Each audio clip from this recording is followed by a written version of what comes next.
The shuttle slammed against the hull of the outpost with a sound like metal screaming, a sound that made every nerve in my body tense as if it were auditioning for a horror show.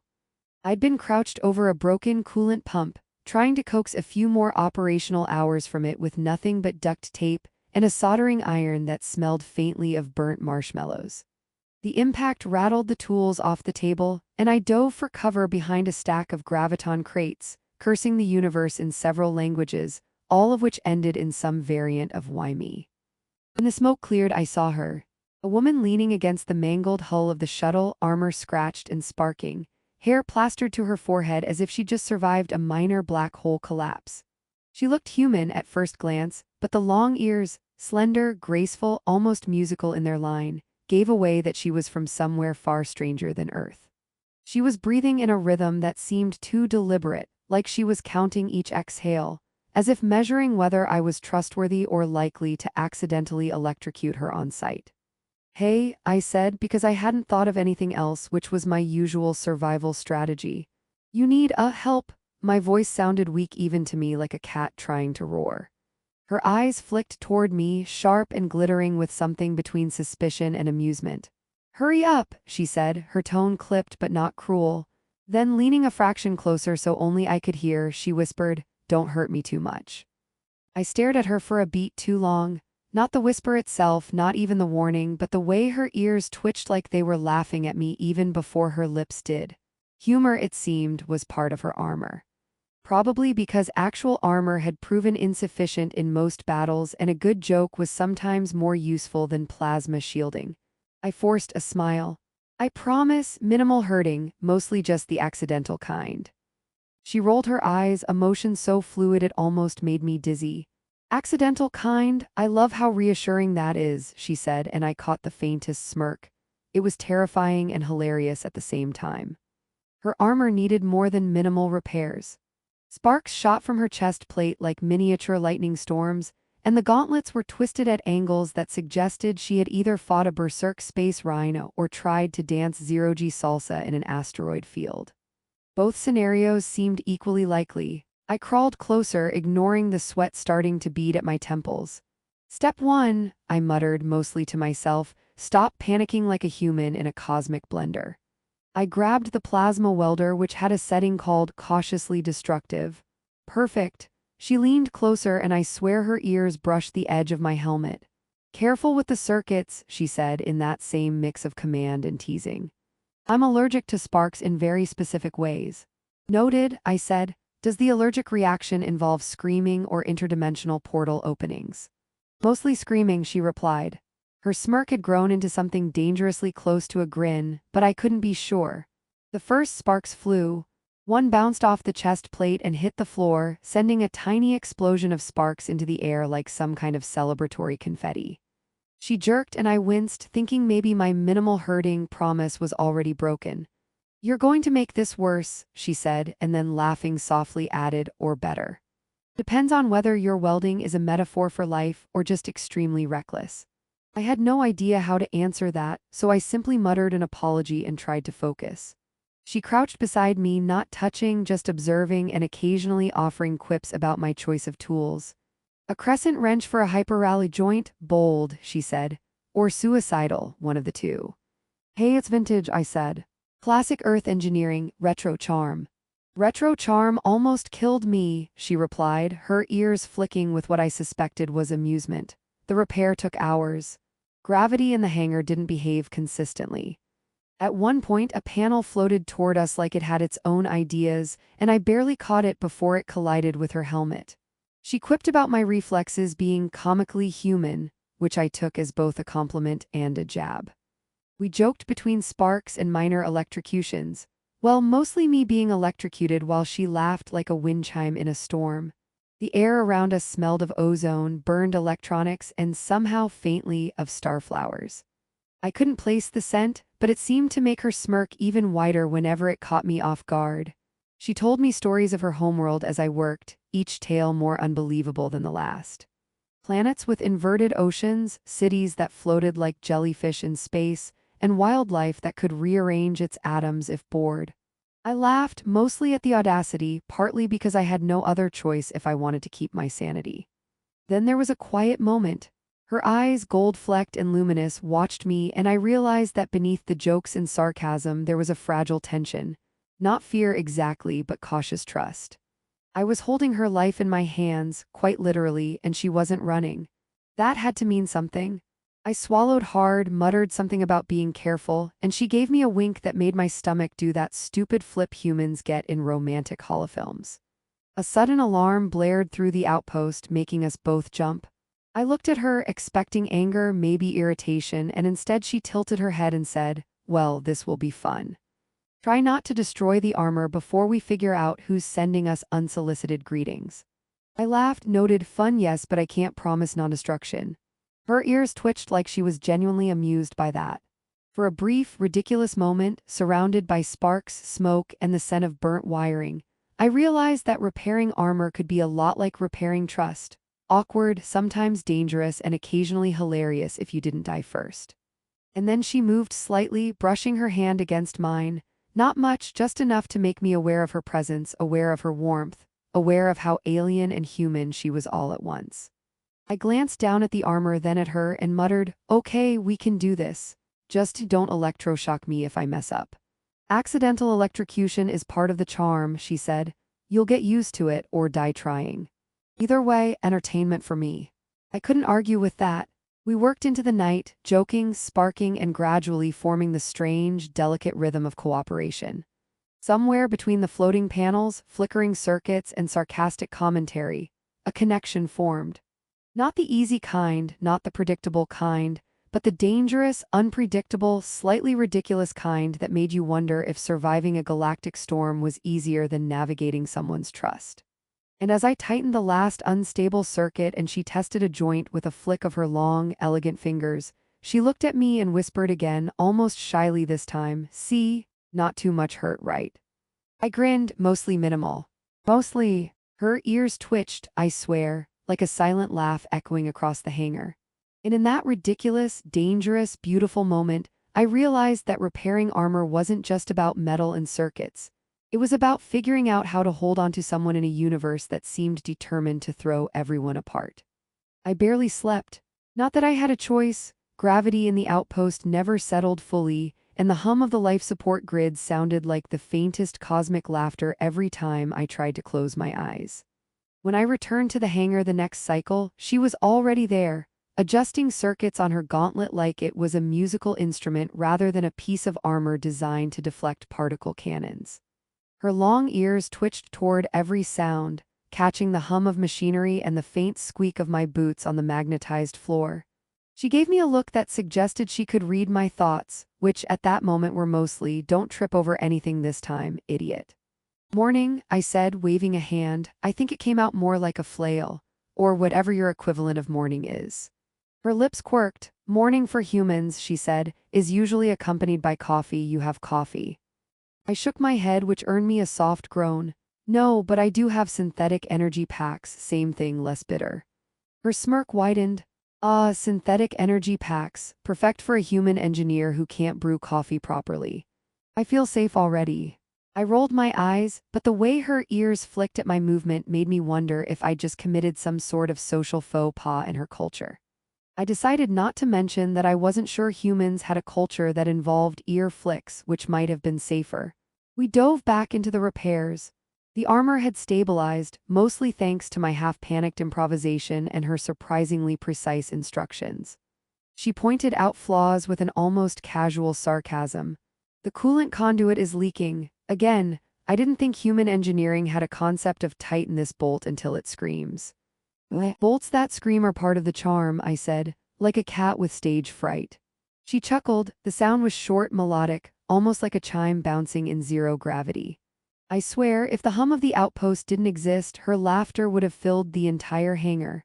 Hours passed in a rhythm of sparks, floating panels, and conversation. She leaned close to correct me, and I caught her fingers brushing mine once or twice. It was accidental, she claimed, but I suspected her ears were giggling about it just the same. She talked about her travels through the galaxy, mentioning things like a nebula shaped like a giant cosmic squid, a planet where gravity preferred to be sideways, and merchants who haggled using mini black holes. I laughed at all of it, sometimes at her stories, sometimes at the absurdity of life in this sector of the galaxy. "Have you ever tried negotiating with a black hole?" she asked, arching an eyebrow. "Once," I admitted. "It didn't go well. Mostly because I forgot to bring snacks." She snorted. "Ah yes, the universal currency of snacks, clever human logic." While she teased me, I realized that the armor was more than just metal plates now. It had become a bridge between us. Every spark, every adjustment, every minor electrocution was punctuated with jokes that made the tension bearable. Even when the coolant conduit leaked again, she didn't panic. She just raised an eyebrow and quipped, "So, who invented this human engineering nonsense? You." "Somebody had to," I said. "Might as well be me." At one point, a floating wrench drifted toward her, spinning slowly as if it had ambitions of escape. I lunged, catching it before it smacked her in the helmet. She laughed, her ears flicking in delight. "Your reflexes are comically human," she said. "Do you train for this, or is it a natural talent?" "Natural," I said, puffing out my chest in a very human way which made her grin wider. Then came the moment of quiet again. She leaned against a control panel, her armor humming softly, and watched me as I fiddled with the final circuits. "You know," she said, "I was expecting this to be miserable, painful, dangerous. I didn't expect jokes." "Well," I said, "I like to keep things terrifying and hilarious at the same time. Keeps the adrenaline pumping." Her smirk softened into something almost unreadable. "It does make it easier to trust you, I suppose," she admitted, in small, very tentative increments. I swallowed, feeling my own nerves loosen in response. Small increments were all I could manage right now. Small increments were enough. We finished the major repairs, though minor adjustments would take longer. The armor fit her better than before, humming with stabilized circuits. She tested a gauntlet, and the hum of power thrummed through the hangar like a heartbeat. She flexed her fingers, and I could see the faintest glimmer of satisfaction in her golden eyes. "Not bad for a human," she said. "You didn't break anything critical, mostly." I grinned. "Mostly counts in engineering, and apparently in human-alien trust-building exercises too." She laughed again, a sound that made the fluorescent lights above flicker almost apologetically. "You're ridiculous," she said, and it was said without insult. The quiet was broken suddenly by an alert from the outpost's central hub, a tiny red light blinking urgently on the console. Her ears twitched sharply, and she muttered something in a language I didn't recognize. "Ah," she said, "our entertainment for the day has arrived." I squinted at the screen. It was a reconnaissance drone scanning the hangar. "Friendly?" I asked. "Friendly-ish," she replied, smirking. "Mostly curious, but I prefer to treat everything with suspicion until it explodes." We moved side by side, testing the armor under simulated combat conditions, which mostly involved floating in zero gravity and attempting to hit each other with harmless plasma bolts. She dodged with grace, and I barely managed to keep my footing, which earned me a string of playful insults. "You fight like a human trying to waltz in a hurricane," she said, ears flicking with amusement. "You move like a cosmic ballerina who might electrocute me," I shot back. She laughed, and the sound filled the hangar, echoing over the low hum of machinery. Between jokes, sparks, and mock combat, I realized that the day's tension had melted into something more unpredictable. Camaraderie, dangerous, yes, and fraught with risk, but also undeniably fun. By the end of the cycle, we were both exhausted, floating near the observation window, watching Drathos IX's ion storms paint streaks of violet and green across the horizon. Her armor hummed softly, and I could see her adjusting the circuits almost absent-mindedly, her long ears catching stray light and twitching occasionally as if they were dancing to a rhythm only she could hear. "You know," she said quietly, "for someone who almost destroyed my armor yesterday, you're tolerable." "High praise," I said, wincing at how human that sounded. "I'll cherish it forever." Her ears flicked once, maybe in amusement, maybe in acknowledgement. "Don't get sentimental. The universe has a way of crushing human emotions underfoot, literally if gravity decides to misbehave." I laughed, noted. "Still, this is nice." She looked at me then, gold-flecked eyes gleaming, and I realized she meant more than the armor repairs. She meant this strange, ridiculous, terrifying, beautiful partnership in a galaxy that didn't care whether we survived. And I smiled because somehow, between jokes, sparks, and alien grace, we were managing it. The hangar smelled like scorched circuitry and burnt ozone when I returned, which was nothing unusual except that this time, she was already there, waiting. She was perched atop a maintenance platform, her long ears twitching with a precision that made me wonder if they were listening to some cosmic frequency I couldn't even perceive. Her armor gleamed now, fully stabilized, hums of power threading through every plate like tiny rivers of energy. She glanced at me and smirked. Ready to test whether you can survive zero-gravity combat without spontaneously combusting. I raised my hands in surrender. I'll try to avoid spontaneous combustion, no promises about dignity.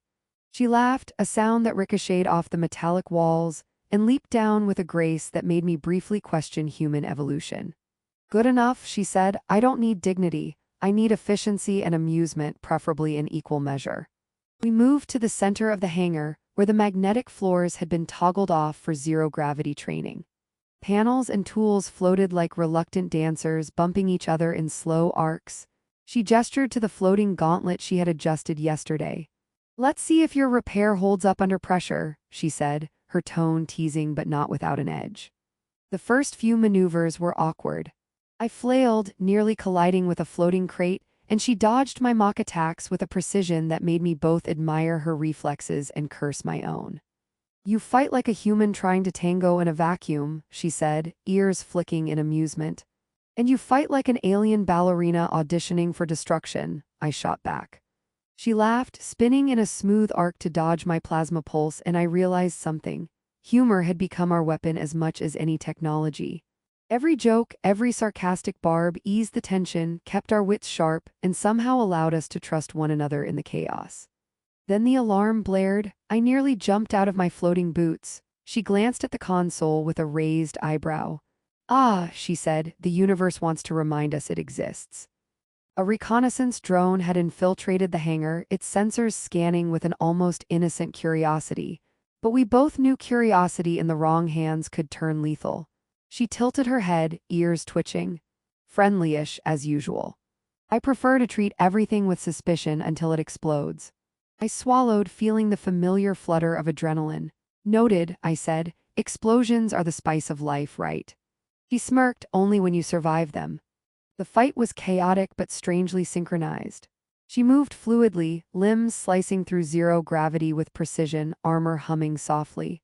I relied on improvisation, ducking and weaving, using panels as shields, and occasionally tossing a plasma pulse just close enough to make her dodge theatrically. We bantered the entire time. Your aim is horrifying, she shouted after dodging yet another shot. You're like a drunken meteor, I countered, and you move like a caffeinated nebula. Somehow, amidst floating sparks, spinning crates, and the drone's occasional probing laser, a rhythm emerged. I started anticipating her movements. She started countering mine, both of us learning and adapting. The armor held. My hands were steadier, my reflexes sharper. By the time we disabled the drone, floating debris settling around us, I realized that the last few days had changed me in subtle, important ways. I had learned patience, learned to listen, learned that trust was built not just with words but with actions, with shared danger and laughter. She landed gracefully beside me, hands on her hips, ears twitching in what I decided was approval. Not bad, human, she said. You didn't die and your repairs held up, mostly. I grinned. Mostly counts, especially in zero-gravity combat and interstellar trust exercises. Her laugh echoed again, soft and melodic. You're ridiculous, she said, not cruelly, just with an amused fondness. There was a pause, the kind where silence feels loaded with meaning. She glanced down at her armor, then back at me. You know, she said quietly, I didn't think I would enjoy this. Repairs, combat drills, floating around in a hangar with a human engineer. But it's different with you, less terrifying, less lonely. I felt the weight of her words. Different can be good, I said, even in the middle of chaos. She tilted her head, long ears twitching as if weighing my sincerity. Different is enough. I realized then that the whispered words from our first encounter, "Don't hurt me too much," had never just been about the armor. They had been a fragile invitation, a test of patience and care, and I had managed, clumsily and jokingly, to meet it. Outside the hangar, Drathos IX's ion storms cast green and violet streaks across the horizon, and the outpost shimmered under the electric sky. We floated in the hangar, side by side, surrounded by humming circuits and floating tools, the chaos of space reduced to manageable absurdity. Humor had softened the danger, trust had grown in the gaps between sparks. And somewhere in the laughter, a bond had formed that neither of us had expected. She nudged a panel toward me with her shoulder. "Not bad for a human engineer," she said. "I suppose we make a decent team." "We do," I said, realizing that this was more than just survival, more than repairs, combat, or floating crates.